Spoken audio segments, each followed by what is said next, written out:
আসলে আগামী নির্বাচনে নতুন কোনো শক্তির উত্থান দেখেন কিনা? না, দুইটা প্রশ্ন আপনি করেছেন, একটা হচ্ছে মবক্রেসির ভূমিকা আর একটা শক্তির উত্থান। প্রথমে আমি খুব ছোট করেই যদি বিবেচনা করি, কারণ আমাদের আলোচনার মধ্যে দেখবেন যে আসলে সোসাইটিটা একটা অশান্ত পরিবেশের মধ্য দিয়েই অনেক দিন ধরে এটা চলছে, এখনও সেটা আমরা চলছে এবং গণতন্ত্রের ধারাবাহিকতা আনতে পারিনি। গণতন্ত্র মানে আমি বলছি শুধু ভোট না, তার অনেক কালচারাল ডেভেলপমেন্টও বটে। তা সেই জায়গা থেকে 1.5 বছর সম্ভব না, আমি সম্ভাবনা আশা করিনি, যার জন্য বলছি যে ওইটা হচ্ছে গণতন্ত্রের পথে হাঁটা। যার জন্য এখানে কিন্তু বারবার এই আলোচনাটাই করেছি, আমরা গণতন্ত্রের পথে হাঁটার কাজটা শুরু করতে চাই। সবটা তো হবে না, কিন্তু এটা নির্ভর করবে আগামীতে যারা আমরা মানে যারা থাকছে প্রধান দায়িত্বেই তারা কি ভূমিকা নিচ্ছে, তাতে আরও খারাপ হবে না এই গণতন্ত্রের পথে হাঁটাকে একটু ভালো হবে, সেটা তখন নির্ভর করবে। সে আলোচনা এখন নাইবা গেলাম। তো এই জায়গাটায় আমি মনে করি, যেমন ধরেন যে ঘটনাগুলো ঘটলো, আমি আজকে যতটুকু দেখলাম সবটা তো আর চেক করা সম্ভব হয় না।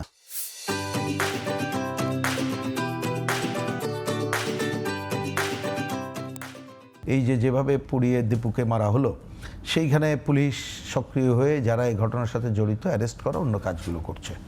তা ধরুন যদি এই কাজগুলো খুব দৃঢ়তার সাথে করতে পারে, জেনুইন যারা এই ঘটনা সাথে জড়িত বা নেপথ্যের নায়ক, তাদেরকে একটা বিচারের সম্মুখীন করতে পারে। এইখানে ডেইলি স্টার, প্রথম আলো বা আরও যেসব ঘটনা বলি যেটা মোটেই আইনসঙ্গত না, তাহলে সেইটা ক্ষেত্রেও এখনও কোনো অ্যারেস্ট আমার জানা মতো এরকম দেখি নাই। কিন্তু আমি বলছি যদি প্রশাসন সেরকম ভূমিকা যদি নিতে পারে, বা আমরা সবাই মিলে যারা মনে করি যে কেউ কারোর কথা বলতে পারে, কিন্তু এই ধরনের ঘটনা মোটেই আইনগততার ভূমিকা নেই, যারা এটা করবে তারা পানিশ হবে আর কি।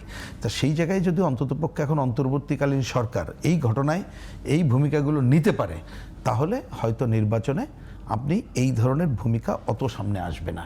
কিন্তু এইটাকে যদি না করা হয়, এই উস্কানি পজিশন থাকে, তাহলে যেটা আমি খুব ভদ্র শব্দে বলি, নির্বাচনে ভয়ের পরিবেশটা থাকবে, যেটা আমাদের এই গণতন্ত্রের পথে আশঙ্কা বা এরকম কিছু আছে কিনা? এখনো পর্যন্ত তো আমি বলবো সরকার খুব দৃশ্যমান অগ্রগতির কিছু দেখাইতে পারে নাই যে সে ভয়ের পরিবেশ রদ করতে পারবে। যেমন ধরুন একটা জিনিস, কথাটা একটু পেসমিল হয়ে যায় তবু বলি, এই সরকারের যারা আছে তারা তো এটা সামলাইতে পারছে না, তাই এইটাকে রিসাবল করলে তার সমস্যাটা কি? যিনি দায়িত্বে আছেন স্বরাষ্ট্র মন্ত্রণালয়ের, পত্রিকা আসছে যে তিনি না, তার বাইরে নাকি সেকেন্ড ম্যান সে দায়িত্ব পালন করে, কত রকমের কথা। তাহলে সেই জায়গায় তো সরকারকেই দায়িত্ব পালন করতে হবে। আপনি এইটা তো মিনিমাম ভদ্রতা, আমি অন্য শব্দও বাদ দিলাম, তিনি কেন এখনো দায়িত্বে থাকেন? তাকে যদি উনি যদি এতই গুরুত্বপূর্ণ হয়, তাহলে ঠিক আছে, আমরা এই 2 মাসের জন্য অন্য কোনো তর্কে যে কোনো জটিলতা সৃষ্টি করতে চাই না, তাকে অন্য জায়গায় দায়িত্ব দিয়ে অন্যভাবেও তো করতে পারে। আমি বলছি কীভাবে সামলাবে, তো টিমের ব্যাপার, এখানে কিন্তু একজন ব্যক্তির ব্যাপার না, এবং সেটি নির্ভর করে সরকারের উপরে, মানে অন্তর্বর্তীকালীন ব্যর্থতার দায় তো সরকারের পক্ষ থেকে কোনো ব্যবস্থা নেওয়া হচ্ছে, কাউকে শাস্তি দেওয়া হচ্ছে, এরকম কোনো নজিরই নেই। তাহলে আপনি তার মানে কি, যদি এটা না হয়ে থাকে তার মানে তো আপনি এইটা অব্যাহত থাকলো, আপনি এসে অন্যরা যেমন একটা কি বলে নিন্দা বিবৃতি দেয়, উনিও বিবৃতির মধ্যে আছে, দেখছেন না, বিবৃতি দেয় এবং এই ধরনের কথা বলে।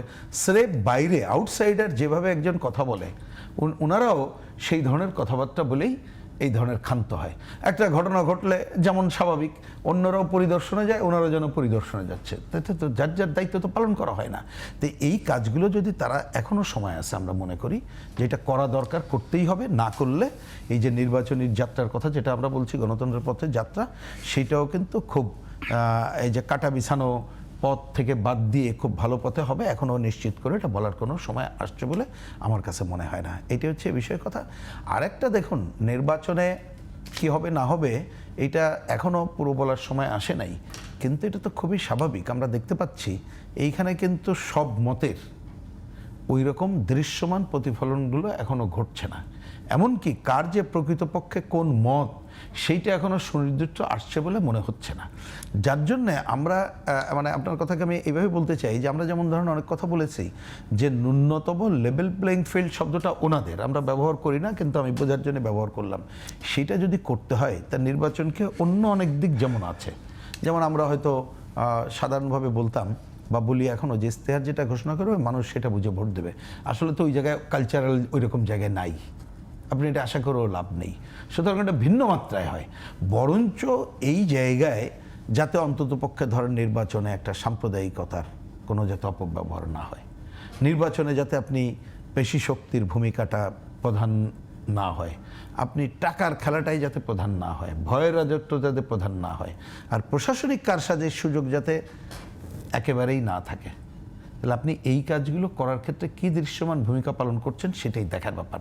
ওইটুক যদি করতে পারেন তাহলে জনগণ যদি সে কোনো আদর্শকে গ্রহণ করে, আপনি তো সেটাকে নাকচ করতে আদর্শিকভাবে পারবেন না। নতুন কোনো শক্তি উত্থান দেখেন? আমি নতুন কিছু এমন এই মুহূর্তে দেখছি না। একটা এটা হচ্ছে প্রচার প্রোপাগান্ডায় অনেকে যেটা কথা বলা হচ্ছে তার যথাযথ ভূমিকা নেই। কেউ হয়তো বলছে, কথার কথা এখানে আমরা তিনজন আছি, হয়তো কেউ বলছে আচ্ছা ভাই অমুককে তো দেখেছি, অমুককে দেখেছি, অমুককে তো দেখি নাই, কিন্তু এই তথ্যটাও যে সঠিক না সেইটা এখন যথাযথভাবে উপস্থাপিত হচ্ছে না।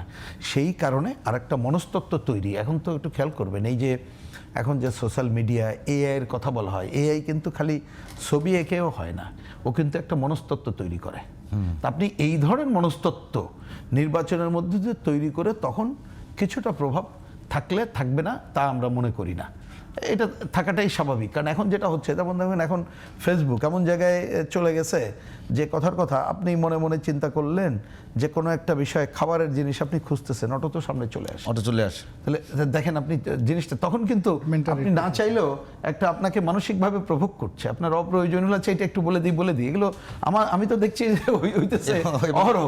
সুতরাং এখন ওই যে এআই এর ব্যবহার মানে অনেক সময় খালি মানুষ মনে করে যে ওইটা বোধহয় একটা ছবি এঁকে বা ভুল এর সাথে ওর সাথে মিলাই, যেমন এই তিনজন টকশো করছে, তিনজন আপনার সামনে এমন কিছু আসবে যে আপনি সেটা কিনবেন। আচ্ছা হ্যাঁ, তাহলে আমি বলছি তাহলে এই চ্যালেঞ্জ মোকাবেলা তো আমাদের করতে হবে আর কি, করে আমরা অন্তত পক্ষে যাতে ওই ধরনের কেউ কোনোটা বাস্তবে গ্রহণ করলে সেটা তো মানুষের চয়েস, সেই চয়েসকে তো আমরা না করতে পারবো না। গণতন্ত্র সেটা বলে না যে গণতন্ত্রে সবাইকে আমি সমভাবে কথা বলার অধিকার দেবো, সমভাবে প্রচার করব, মানুষ যেটা গ্রহণ করে আজকে যেটা গ্রহণ করছে কালকেও সে পরিত্যাগ করবে করতে পারে। এবং আপনি তো সেইভাবে একটা সোসাইটি ডেভেলপ তো এইভাবে হয়, এমনি তো খালি হয় না, একেবারে সোজা সরলরৈখিক পথে তো হয় না।